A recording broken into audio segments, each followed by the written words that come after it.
చూసారా ఎంత హెల్దీగా ఉందో, బాగుంది కదా. సో ఇంకొకటి కూడా వస్తుందేమో చూద్దాము.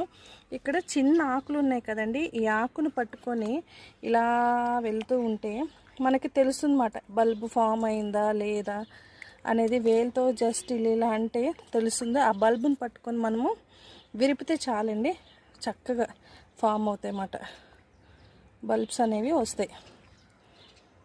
అమ్మో చాలా ఉన్నాయండి.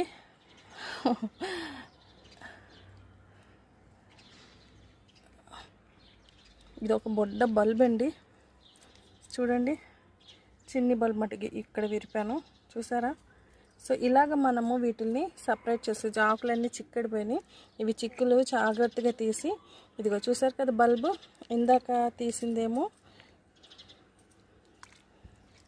ఇది, చూసారా ఎంత హెల్దీగా ఉన్నాయో. ఇలాగ మనం బల్బ్స్ అనేవి మదర్ బల్బ్ డిస్టర్బ్ అవ్వకుండా ఇలా మనము తీసుకోవచ్చు. ఓకేనా? ఓకేనండి. I wish you all happy gardening. మనము రీపోర్ట్ చేసే అంతవరకు ఈ బల్బ్స్ని వాటర్లోంచి ఎప్పుడైతే రీపోర్ట్ చేయాలనుకుంటున్నామో అప్పుడు మనము రీపోర్ట్ చేసేటప్పుడు తీసుకోవాలని, అంతవరకు ఇలా వాటర్లో ఫ్లోట్ చేసి వదిలేస్తే సరిపోతుంది.